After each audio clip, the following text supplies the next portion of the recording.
I want to introduce to you Christina Beck. Now, for me, she is one of the class of '96 who came to the school as a risk taker in 1992 when the school first opened.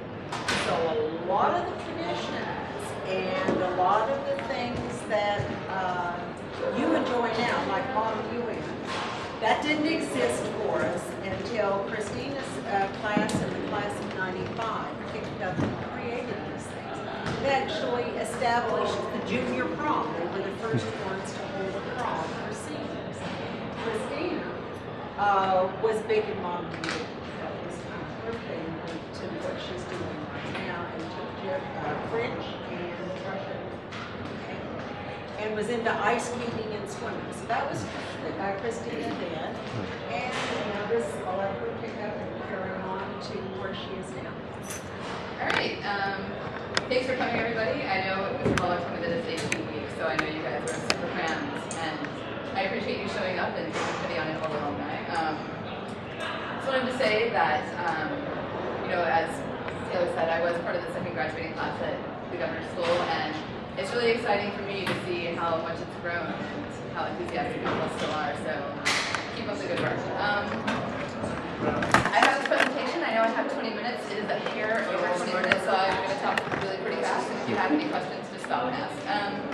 So I do work as a Foreign Service Officer at the U.S. Agency for International Development, which is one of the 5 U.S. foreign services. People think of Foreign Service and they think of the State Department, but there are actually 5. There's State, USAID, and then the Departments of Justice, Agriculture, and Commerce all have their own foreign services, which are quite small.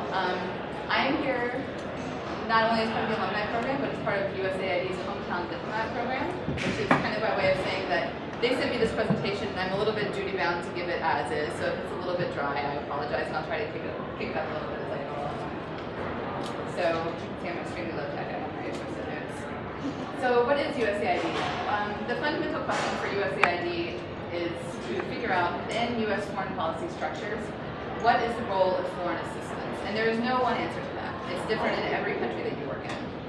In most developing countries, it is true that the USAID mission and presence is more important than the military, which is something that they shouldn't say, but I feel like I need to qualify that the military is, of course, not everywhere that USAID is, and sometimes it's even more important than the embassy presence. Not every developing country is necessarily, we have diplomatic relations with every country that USAID works in, but not every country that USAID works in is necessarily important on the grander U.S. scale of international diplomacy. But everywhere that USAID is present, USAID plays an integral role in the development of that country and in building relationships between the U.S. government and the U.S. government. And also, kind of as a more prosaic point, development aid has a much more direct effect on people's lives than the higher level policies you might be talking about when you talk about quote-unquote diplomacy. Of course, there are obviously countries where both the development angle and the diplomacy angle are important for U.S. interests. I just came out of one. I just came out of Ukraine, and I'm going to another one. I'm going to Iraq. So I'm happy to talk kind of more about how those forces play off each other in the countries where both of those things are important. And it's also important to say that although other U.S. agencies are involved in development, USAID has the most experience, and it's the most efficient and effective because it's been doing development work the longest, and it has the host country networks that you need, not only with the government, but with non-governmental players in those countries. What is USAID? This is our pie-in-the-sky definition. It is the formal definition of USAID as the United States Principal International Development Agency. It sounds kind of cheesy, but we're all very invested in all these things that are here, peace and suffering, spreading prosperity, Our mission as the principal U.S. agency involved in overseas assistance is to help countries to recover from disaster, escape poverty, and develop democratic systems of government. So USAID in 2012 is in the process of celebrating its 50th anniversary. It was founded 50 years ago by President Kennedy to accelerate the progress of the developing world. And really USAID has kind of a dual purpose. First, and this is the primary purpose of any U.S. government agency involved in foreign affairs, the primary purpose of USAID is to further America's own interests, and specifically for USAID, further U.S. foreign policy interests in expanding democracy and promoting free markets. There's no escaping it. It's a U.S. government agency. It's America first. The second purpose lives of people in the developing world, which I feel like for members of the USAID Foreign Service, that's the one that we're personally more tied to, but as an agency, like I said, America first. Where we work. So you can see on the map, the blue are countries where we are currently working. You can see kind of in the lower left-hand corner, it's new missions since 2000. I personally think this has probably not been updated in a couple of years, so it might be closer to 80 or 81 now. But the blue are countries where we work, and the new missions since 2000, as you can see, are Afghanistan, Iraq, Sudan, South Sudan, Yemen, Djibouti, Cyprus, Pakistan, East Timor, Thailand, and we're also opening Ivory Coast this year, and in the next 12 to 18 months, we'll be opening in Burma and Libya. The orange are non-presence countries, and what that really means is that we have maybe an office there and maybe one representative to kind of coordinate U.S. policy as it relates to development in these countries. You can see the big ones are China, Turkey, Ireland, some other down in Southeast Asia. Yeah, so we usually have like one person in those countries, and they serve more of a coordinating role. The red countries are graduated countries. They're countries where we used to work, and now they're sufficiently developed and self-sustainable that we don't work there anymore. And what else? The green are countries where we don't work. Some of them are pretty obvious. Western Europe, Australia, New Zealand, it's very obvious what we're doing there. But some others are more political. Like we're not in Iran, which could maybe use some development assistance, but we are not involved in Iran. And as you see, like Libya is also a non-presence country on this map, but we'll be there soon. What else is there? Over 75% of the AID's workforce is in the missions overseas, and it's an interesting contrast to the State Department because USAID's power and strategy development is driven by the missions in the countries where we work. So I just came out of Ukraine. My primary job when I was in Ukraine was to develop a new U.S. foreign assistance strategy to Ukraine. We developed that in the mission, and of course, our office in Washington had something to say about it, and they would ask us questions and make sure that we clarified the points that they wanted covered, but it was really driven by us. For the State Department, Washington drives the policy, and the embassies feed into that policy with their knowledge of what's happening on the ground, but really Washington drives the policy, and then the embassies implement it overseas, as it makes sense in that context. Who works for USAID? That's kind of where I come in. I came into USAID 3 years ago under the Junior Officer Program. They used to list over there. There was a huge hiring initiative called the Development Leadership Initiative, and it started in 2008, and it's still going now at a much slower pace because we're running out of money, as I'm sure you're all aware. And let's see, there's all the foreign service jobs over there. In Ukraine, I was a program project development officer, which means, as I said, that I worked on foreign assistance strategy, and also anytime that what we call our technical offices, economic growth or crisis stabilization and governance, anytime they had an idea for a project that they wanted to do in country to help with their particular area of expertise, it had to come through our office so we could check it for, accordance with policy, with our budget outlook, all that kind of stuff. In Iraq, I'll be working as a democracy and governance officer, which is not listed there, but it's closely related to crisis stabilization and governance. And I'll be running 4 or 5 programs that the U.S. has there trying to build democracy in Iraq. But obviously, as far as career-oriented questions go, I'm much more able to answer foreign service questions than civil service, but I'm happy to take staff at any time. USAID today. As I'm sure that you are all aware, the foreign assistance budget is less than 1% of the total national budget. Most Americans think we get 10, 15, 20, 25% of the budget. Simply not true, and actually, not only is it less than 1% of our budget, but as a proportion of the budget, it's gone down in the past 10 or 15 years. So it's both monetarily less and proportionally less than it has been at other times. This is our administrator, Dr. Rajiv Shah. USAID is not a cabinet-level agency, so we do not have a secretary like Secretary Clinton. In fact, Dr. Shah reports to one of the secretaries, but he here outlines the object of our aid, which is to create conditions where it's no longer needed. So the scary thing about working at USAID is that basically your entire purpose is to work yourself out. There are some new initiatives at USAID to kind of ensure that we are working effectively and efficiently towards that goal. I think mostly centered around working more with local organizations and working with local organizations and making sure that we're working with the host country governments as effectively as possible. As I said, reforms going on. Reform and development is a priority for this administration. Our priorities. Now, I am not entirely sure if these are listed in any kind of order. My personal experience would tell me that democracy and governance would be far higher on this list if it was listed in priority order, but again, I'm not really sure what they were thinking when they made this presentation. USAID's objectives line up with what's called the strategic framework, which is developed by the State Department to kind of drive all U.S. assistance funding delivered by the U.S. government, not just by USAID. And the strategic framework is built around 5 objectives that kind of align to, but are not exactly like the 5 listed here. And those objectives support countries' efforts to move towards self-sufficiency and strengthen their ability to be effective strategic partners in the international context as a whole. So those 5 objectives are peace and security, which is working on preventing, mitigating, and recovering from conflict, both internal and external. Governing justly and democratically, which is making governments accountable to their people by fighting corruption, protecting civil rights, and strengthening the rule of law. Investing in people, which includes the money that the U.S. spends in health, education, and environmental programs. Economic growth, which helps reduce barriers to entry into business and encourages quote-unquote suitable trade policy. I'm not quite sure what they mean by that because I'm not an economist. And build fiscal accountability. And the last one is humanitarian assistance, which includes emergency relief and rehabilitation. So disaster relief, crisis response, I feel like this is probably the part of USAID that people see the most often. For example, you can see at the bottom, it talks a little bit about Haiti after the earthquake in 2010. The U.S. gives more to those in crisis than any other country in the world, and USAID is the U.S. government agency that is responsible for directing all contributions to other international organizations.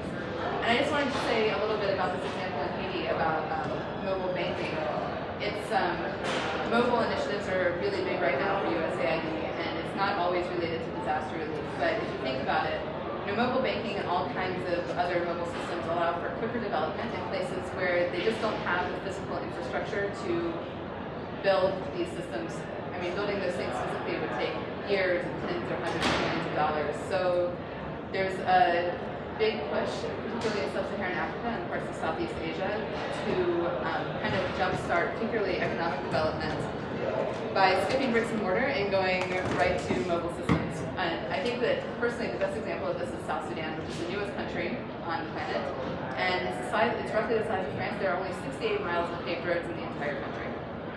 So what we think of as kind of traditional social infrastructure is not going to be there anytime soon. It's just too big and too expensive. But it's projected that by 2015, a third of South Sudan's population will have mobile phones. So you can jump right over all that actual building and all the expense and the time it takes and just institute mobile systems. And all those people will have access to mobile banking and even mobile health systems much sooner than they could ever have it, with a road leading to an actual building. Economic growth, helping developing countries achieve rapid, sustained, and broad-based economic growth. This one, there's a big push in USAID right now too to kind of have cross-sectoral strategies to make sure that all of our objectives work together. And economic growth, I feel like, is probably the best example of that.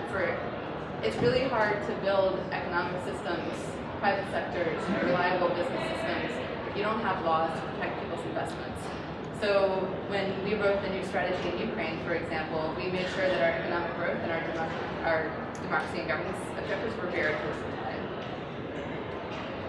Global health, this is also one that I feel like most people are kind of familiar with, helping to prevent suffering, save lives, and create a brighter future. There's obviously a huge investment in HIV/AIDS prevention prophylaxis with the Global Health Initiative, but there's also kind of a new, more forceful push to help build health systems in these countries so that our health assistance isn't really limited to flying in, giving people a shot, and skin and then flying back out. Let's see what else. Food security, food aid, again, there's a pretty big, what's called presidential initiative that comes out of the White House, and it does not involve just USAID, but it's called Feed the Future, and USAID is intimately involved in it, working with smallholder farmers in countries where they are not food secure so they can build their own agricultural sectors and be more sustainable for themselves. Democracy and governance, in some ways, both the most important and the hardest thing we do. Expanding the global communities of democracies is a key objective of U.S. foreign policy. I'm sure you've all heard the adage that democracies do not go to war with each other, so we have a security interest in making sure that there are more of them. But it's an extremely difficult thing to accomplish because these countries do not necessarily have a history of democratic governance, and you have to go in and convince non-democratic authorities to give up some or all of their power, and also convince the population that they have a new relationship with their government. There's a role for them to play, and things are a little bit more open and transparent and trustworthy. So it's difficult, but it's obviously an extremely important goal for the U.S. Why our work is important. So ever since 9/11 in particular, development work has been seen as part of what is called the 3Ds. You'll always see it in the National Security Strategy, which comes out of the White House. It's online, anybody can go read it. But the 3Ds are defense, development, and diplomacy. And in practical terms, what that really means is that the Department of Defense, the State Department, and USAID should all be working together on the ground in these countries to help ensure national security, kind of on the theory that countries that are treated as drivers of their own development and as true partners in the international diplomatic context that concerns them will be less inclined to be hostile to Western, or specifically American interests. More advancing American values. Now, speaking as just me, not as a representative of the USAID, I always feel a little bit icky saying that we express American values by preventing violence. Personally, I think that's more a human value than an American value, but don't run to USAID. But another thing to consider is that if we are going to put ourselves forward as a country as the leading global superpower, we, in my opinion, we have kind of a special responsibility to help countries that are in need. You can see here a few of the impacts, real, concrete, measurable things that we've done in the last 50 years. Child mortality rates are down, school participation is up, global literacy is up, vaccination rates are up, and the Green Revolution, largest increase in agricultural yields to feed the hungry. I'm not quite sure in what context, human history, recorded history, I don't know, but that's what they're selling it as. Jobs at USAID, you guys are all obviously a few years away from this, but it's never too early to start thinking about it. If you have any questions, I would be totally happy to answer them. And that is it. I don't know if I totally raised it.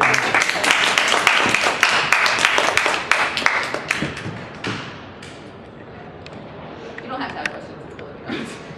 How can you fill them in on a little bit how you came after you left here, what you did to get you to where you are now? Sure. So after I left governor's school, I went to Queen's University, which is in Canada, and I got a bachelor's degree in languages and linguistics. I was focusing on sociolinguistics.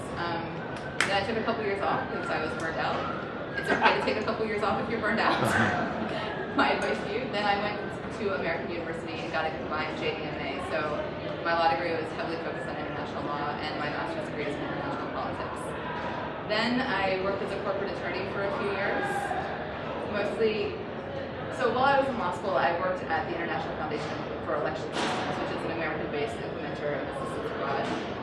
And that was what I wanted to do. That was always what I wanted to do. But unfortunately, when I graduated from law school, my debt load was so heavy that I had to be a lawyer until I could afford not to be a lawyer anymore. So that's exactly what I did. I was a lawyer until I could afford not to be a lawyer anymore. And I applied for USAID, which is a different process from getting into the State Department. There's a written application instead of a written exam, and then an oral exam, and then you get your offer. So that's what I did. I applied, and I took my orals, and got my clearances, and here I am. That's pretty tough. How was that testing? The orals? The orals? You know, I didn't really know what to expect, so I kind of went in with no expectations. I wasn't all that anxious about it, but it was an interesting experience. You go in, and they give you a piece of paper, basically, with kind of a development country context described, and then a series of questions, and what would you do? You have X amount of dollars. How would you program it to help these people overcome this conflict? So you have to write a paper, and then you have to go in with 3 or 4 other people and kind of have a group discussion. So it's not, the orals are not just based on your content, but also on how you can work with other people. And if you go in there and you're belligerent, you're probably not going to get there. Are there, can I ask, I'm sorry. Is that okay? You're monopolizing all the time, Mr. Bucks. Now, obviously, your academic background is pretty way up there, but I would imagine USAID has some more, how we say, junior level entry points, or is that not accurate? I am the junior level entry point, Really? actually. Yeah. So and it's that high. So USAID is different from the State Department in this respect also. So for the State Department, if you want to be in the State Department Foreign Service, you go and you take the exam, the written exam, and if you score high enough, you get invited to the apprentice. That's it. But for USAID, since the entry point to the oral exams is more of a normal job application process, there are kind of more education requirements. It's not as cut and dried as the State Department processes. So for most jobs at aid, at least a master's degree is required.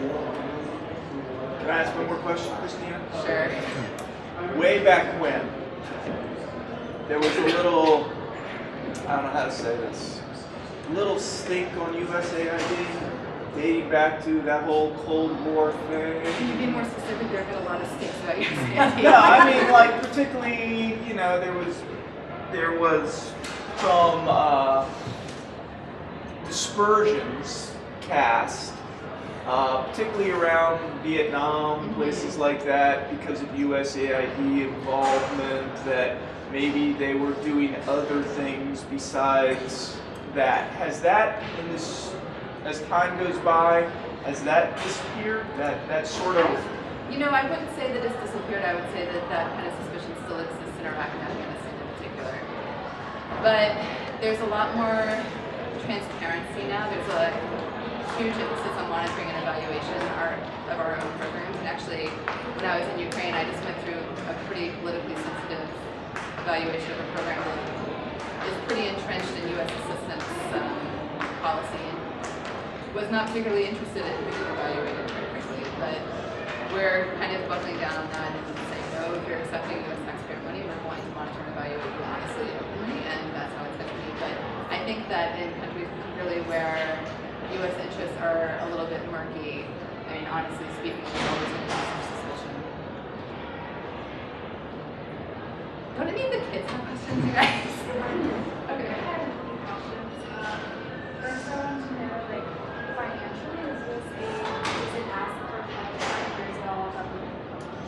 That's an interesting question. There is actually a huge push now for there's two things. There's public-private partnerships.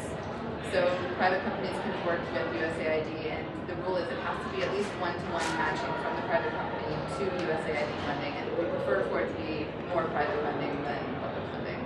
So there's a huge drive towards those, and those have been really successful. Actually, Coke is a huge partner in Sub-Saharan Africa transporting clean water, because there's no roads, but Coke gets everywhere. So they have found a way. So what happens is there's water transportation with Coke and also cold transportation of vaccines that need to be benefited. And so there's that. And there's something called the Development Credit Authority, which is more related to working with banks in the host country for them to provide their own funding, and then we'll provide more of the technical guidance. And I also have another question. Are there any implications on what kind of governments or regimes that you work with? Will they give aid to countries that aren't formally recognized by the State Department? We can't work anywhere that the State Department doesn't have embassies. So if there's not an embassy there, we're not going there. Which is why we haven't been in Libya until in the next year and a half. Well, if there's an achievement there that the government doesn't really support or agree with, will we still work there? You mean that the American government doesn't? Yeah, we work in plenty of countries where we don't support the government or agree with the government. I did a short stint in Kazakhstan where they've had the same dictator since the Soviet Union fell apart, and they have elections, which he usually wins with 97 or 98% of the vote, which everybody wins with. But we still work there because we still have an interest in making sure that Kazakhstan transitions to a more democratic system of government. So it's actually rarely about who we agree with the government or not. It's more about, is there a way we can work in that country productively to make things better? Have there been circumstances where the government isn't comfortable, the other government isn't comfortable with the State coming in because it seems like there's some significant democratization work that goes on? Yeah, Kazakhstan again is one. Iraq is not always terribly excited about having us there. There are actually a lot of countries that have kind of a fractious relationship with USAID, and in some of those countries we may or may not have open democracy and governance focused programs. We may be going at it kind of a more roundabout way to kind of improve fiscal laws or laws that govern the financial sector or laws governing health systems. So it doesn't always look directly like, hey, we'll come in and fix your elections, or to make your justice sector more transparent. there are ways to go at it in a kind of a more roundabout way, so we can still work towards our goals without antagonizing the next government. My last question is just like, what are your day-to-day responsibilities? Basically, like, what do you usually do? Like on a daily basis. So my job is not going to sound very interesting in this context because my job personally was basically an office job based in New York instead of being based in DC. I did have days when I would go out, and one of the projects I was most involved in actually in Ukraine was a project to establish an SAT system, quite honestly, for college admissions in Ukraine. There's a huge problem there with corruption in university admissions. It's more important if your parents can pay off the rector than if your grades are actually good enough. So they're trying to institute SATs, which we all kind of take for granted and think are a huge pain. But for them, it's a big transparency initiative. So quite frequently, I would go out and give talks to the groups that were trying to, establish those initiatives. And otherwise, sometimes meetings with government, counterparts in the government of Ukraine. Many days spent behind my computer. I know this might sound depressing, just writing strategies, writing strategies, and a lot of meetings with our technical offices, our democracy and governance office, and our economic growth office in particular, to make sure that we are all lining up on the same goals. And also in Ukraine, we worked on, it was kind of a miniature regional mission. We also worked on Belarus and Moldova. So I worked quite closely with the Belarus democracy team, which was a frustrating enterprise. Well, you said in high school you took like Russian, I guess, and French. Do you have a chance to use a lot of those linguist skills, like when you say go out to talk to the groups? Yeah, well, you normally, in order to go out to post with USAID or with the State Department, you have to be, it's called tenured in a language. So you have to take a test with the State Department and achieve a certain score before you can even go out.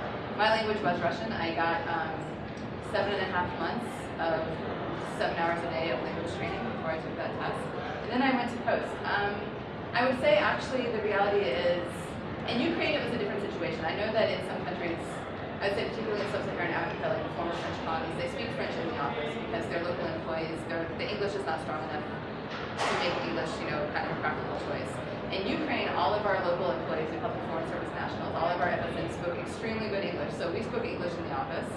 And the funny thing was, my Russian came in very handy for like day-to-day life, but the language of the government is Ukrainian, which is very different from Russian. They're not mutually intelligible. So anytime I went to kind of a government meeting, I had to have a translator because they were speaking Ukrainian. Did you pick up the Russian in college? Because I know at Queens, you were immersed in a French-speaking curriculum, correct? Yeah, well, I took some more Russian actually at VCU when I was taking my 2 years off because I was totally burned out after undergrad. So I came back and did a little bit here after high school. Any words of advice to kids that are at this level? Who kind of want to do this work? Kind of want to look towards a foreign service. These are our best students. There's not many of them, but these are them, right? Yeah, they are. So my advice, honestly, would be to, if you want to do this kind of work, make sure you always kind of have a foot in international relations in your coursework or in your work that you're doing outside of school. But don't limit yourself. I mean, there's tons of avenues for going into the foreign service that are not necessarily international politics related. I mean, if you're here now and you think that this is what you want to do, and you get to college and you decide you want to be a doctor instead, we have doctors in the foreign service. There are regional medical officers. There are lawyers in the foreign service who, I mean, I'm a lawyer, but I'm not doing lawyer work in the foreign service, but there are lawyers in the foreign service who do, kind of practice law as representatives of the U.S. government. There are a zillion ways to do it, and my real advice would be not to cut yourself off from anything you're interested in because you think that this is what you want to do. Anything that you do will help you do this.